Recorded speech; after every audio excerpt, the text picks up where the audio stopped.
Welcome back to Eklavya study point and I am Sachin. And आज की इस वीडियो में हम सभी क्लास 12 की फिजिकल एजुकेशन से जो आपका सेकंड चैप्टर है children and women in sports, इसके short plus long important questions देखने वाले हैं और ये आपके लिए काफी ज्यादा इंपॉर्टेंट रहेंगे। So let's get started. आपको बताना चाहूंगा कि अगर आपकी कोई भी क्वेरी हो तो आप मुझे इंस्टाग्राम पे मैसेज कर सकते हैं। मेरा यूजर नेम आप सभी के स्क्रीन के सामने लिखा हुआ है। सबसे पहले मैं आपको बता दूं कि अगर आप हमारा टेलीग्राम चैनल ज्वाइन करना चाहते हैं तो class 12 ESP new group search मार के आप हमारे टेलीग्राम चैनल को ज्वाइन कर सकते हैं।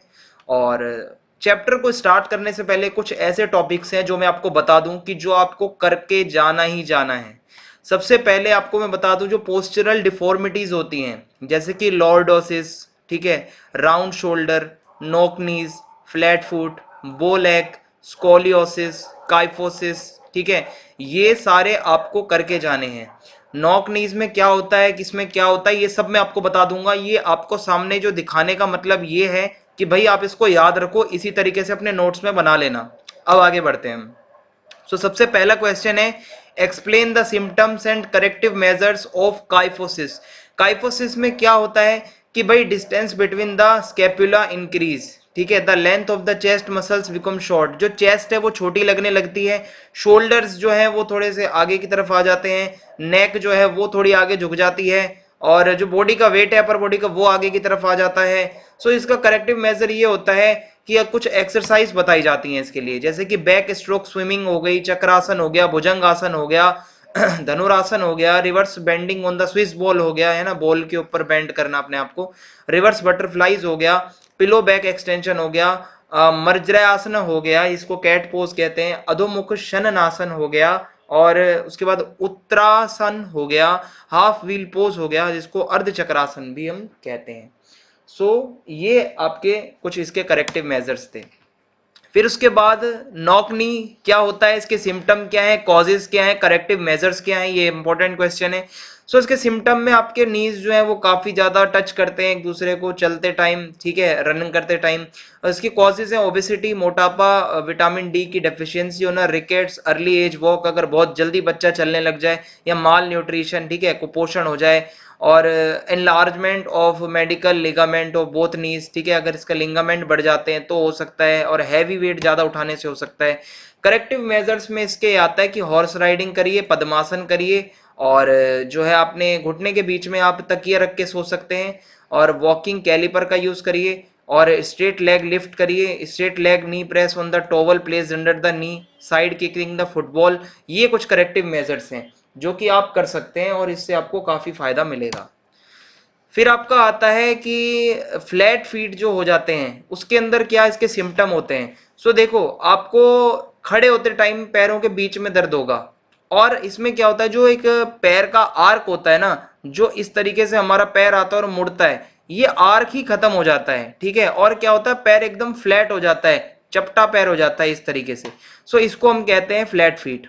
इसके कॉजेज ये होते हैं कि अगर आपकी मसल्स वीक हैं, बोन्स वीक हैं, आप काफी ज्यादा ओवरवेट हो, मोटे हो, इंजरीज हुई हैं आपको, या फिर आप जूते गलत पहनते हो, माल न्यूट्रिशन के शिकार हो, तो आपको ये सब हो सकता है।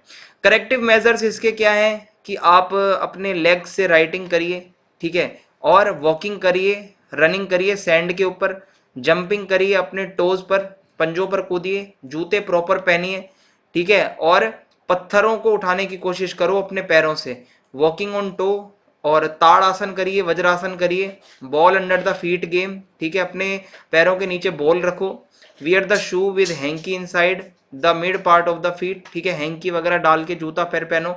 ये आपके करेक्टिव मेजर्स हैं। फिर आपका है अगला स्कोलियोसिस। स्कोलियोसिस में क्या होता है कि एक ऐसी पोस्चरल डिफॉर्मिटी है जिसमें जो स्पाइन जो होती है हमारी, ठीक है, उसकी डायरेक्शन थोड़ी सी बदल जाती है। In fact there are sideways curves and may be called scoliotic curves. Indeed these curves are identified as either convexity right of the right convexity, a simple or single curve to the left or curve scoliotic curves may be found in S shape। S shape में जब आ जाती है तो ये हमारा हो जाता है स्कोलियोसिस। इसके कॉजेज क्या है, देखो बहुत सारे रीजंस हो सकते हैं। जॉइंट की कोई बीमारी है, और लेग्स का डेवलपमेंट सही नहीं होता है, पैरालिसिस है, रिकेट्स हैं, हैवी लोड ज्यादा उठाया है शोल्डर पर, अनहेल्दी कंडीशंस हैं, ठीक है। और अगर डेस्क आपके अच्छे नहीं होते, आप बैठ रहे हो जहां पर वो सही नहीं है, ठीक है, और आपके खड़े रहने का पोस्चर सही नहीं है, तो आप इसके शिकार हो सकते हैं। प्रिकॉशन इसमें ये होते हैं कि बैलेंस डाइट खाइए और अलग अलग जो है आप पोजिशंस में अपनी स्टडी करिए और साइडवेज बेंडिंग पोजीशन को अवॉइड करिए। Avoid walking for the long time while carrying weight in one hand, एक हाथ में ज्यादा वजन उठाकर ज्यादा ना चलें। रेमेडीज क्या हो सकती है इसकी? बेंडिंग, ठीक है, सी शेप्ड कर्व बनाइए, बेंडिंग करिए। Hold the horizontal bar with hands and lift your body, ठीक है, hold the horizontal bar with your hands and swing your body. Swim by using breast stroke technique. So ये कुछ इसकी remedies हैं। What do you understand by the female athlete triad? Explain the symptoms and causes. So female athlete triad में होता क्या है कि जो फीमेल एथलीट्स होती हैं उनके साथ कुछ प्रॉब्लम्स आ जाती हैं। Female athlete triad is a syndrome of 3 related conditions generally seen in teenage और एडल्ट फीमेल एथलीट्स। जो काफ़ी एडल्ट और टीनेज एथलीट्स होती हैं उनके साथ ये प्रॉब्लम आती है और जिनको प्रॉपरली उनकी एनर्जी रिक्वायरमेंट्स पूरी नहीं हो पाती, and this ultimately leaves them undernourished and prone to diseases, और इनकी वजह से बहुत सारी बीमारियां होती हैं। सो दे आर मतलब there are 3 components of female athlete triad. Triad का मतलब होता है 3 चीजें कुछ। तो सबसे पहली चीज है आपकी disordered eating and anaemia. Anaemia हो जाना या ईटिंग डिसऑर्डर्स हो जाना, ठीक है। ऑस्टियोपोरोसिस यानी कि बोन डेंसिटी कम हो जाना। और उसके बाद आता है एमेनेरिया यानी कि मेंस्ट्रुअल इरेगुलरिटीज, ठीक है, अगर मेंस्ट्रुएशन साइकिल सही नहीं चल रही है, ठीक है। और इसमें अगर आप देखो कि osteoporosis it is a component of female athlete triad, in it the body loses too much bones. ये जो ऑस्टियोपोरोसिस होता है इसमें होता क्या है कि बोन डेंसिटी काफी कम हो जाती है और उसमें क्या होता है हड्डियां कमजोर हो जाती हैं, ठीक है, और बोन्स कमजोर होने के साथ साथ आसानी से ब्रेक भी हो सकती हैं। फिर उसके बाद एमनेरिया में क्या होता है कि मेंस्ट्रुअल पीरियड्स अगर नहीं होते आपके, it may be either primary meaning women, ठीक है, has never developed menstrual periods, और सेकेंडरी यानी कि absence of menstrual period in a women who was previously menstruating. जिनके पीरियड्स पहले नहीं आए होते उनको भी ये समस्या हो सकती है और जिनके पीरियड्स आते हैं उनको भी ये समस्या हो सकती है। So there are many reasons for amenorrhoea including, ठीक है, एक्सटेंसिव एक्सरसाइज, डाइट सही ना हो, ज़्यादा एक्सरसाइज हो और बहुत आप इतनी कैलोरी नहीं ले रहे जितनी आप एक्सरसाइज कर रहे हो, ठीक है। सो ऐसे में ये गर्ल्स के पीरियड्स में दिक्कत आ सकती है, इरेगुलर हो सकते हैं। एमनेरिया में क्या होता है भाई बेसिकली कि आपके मेंस्ट्रुअल पीरियड्स 6 महीने तक नहीं आते, तो समझ जाइए कि आपके साथ ये समस्या है। फिर आता है ईटिंग डिसऑर्डर्स। ईटिंग डिसऑर्डर्स के अंदर होता है एनोरेक्सिया नर्वोसा। इसमें क्या होता है, in this eating disorder the female athlete only think about food, सिर्फ खाने के बारे में सोचती है, डाइटिंग के बारे में सोचती है, and body weight all the time, सारे time. They have distorted body structure, अपने बॉडी के स्ट्रक्चर को खराब कर देती हैं। Other individuals usually feel them that are becoming thin but they do not believe this. लोगों को लगता है वो पतली हो रही हैं लेकिन इनको नहीं लगता। In front of the mirror they see themselves obese, ये पतली हो रही होती है पर इनको शीशे में अपने आप को देख के लगता है कि मोटी हो रही है। फिर आता है bulimia nervosa. In this eating disorder, इसमें क्या होता है कि female Yeats excessive amount of food, इसमें बहुत ज़्यादा खाना खा लेती हैं फीमेल्स एंड देन वॉमिट, फिर उल्टी करती हैं ताकि वेट गेन ना हो। भाई पहले खाना खा लिया फिर ज़बरदस्ती उल्टी करवाती हैं ताकि वो खाना बाहर आए।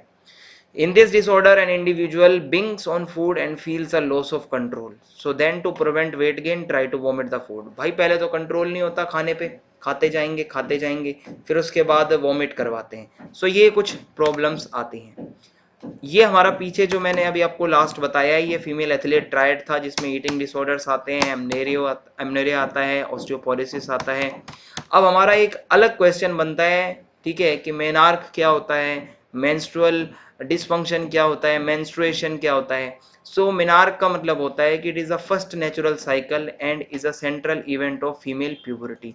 जब फर्स्ट टाइम पीरियड्स आते हैं, जब साइकिल स्टार्ट होती है, सो ये कहलाता है मेनार्क। और मेंस्ट्रुअल डिसफंक्शन क्या होता है कि अगर बहुत ज़्यादा पेन हो रहा है पीरियड्स में या इरेगुलर रह रहे हैं मेंस्ट्रुअल साइकिल्स आपके, सो ऐसे में क्या होता है कि आप फिजिकल फिटनेस अपनी ज़्यादा मेंटेन नहीं कर पाते हो, आपकी एंड्योरेंस पे इफेक्ट पड़ता है। सो ये मेंस्ट्रुअल डिसफंक्शन होता है कि जब आपकी इरेगुलरिटीज़ बहुत ज़्यादा ही हो जाती हैं। सो आई होप आपको समझ में आया होगा। जो मैंने आपको अभी तक ये पूरा बताया है, और यही कुछ क्वेश्चंस हैं जो इंपॉर्टेंट हैं इस चैप्टर से। अगर आपको वीडियो पसंद आई हो तो चैनल को सब्सक्राइब करना ना भूलें, वीडियो को लाइक करें और कमेंट बॉक्स में ज़रूर बताएं वीडियो कैसी लगी। जय हिंद, जय भारत, बहुत बहुत धन्यवाद आप सभी का, और प्लीज़ वीडियो को आप ज़्यादा से ज़्यादा शेयर कर दीजिए।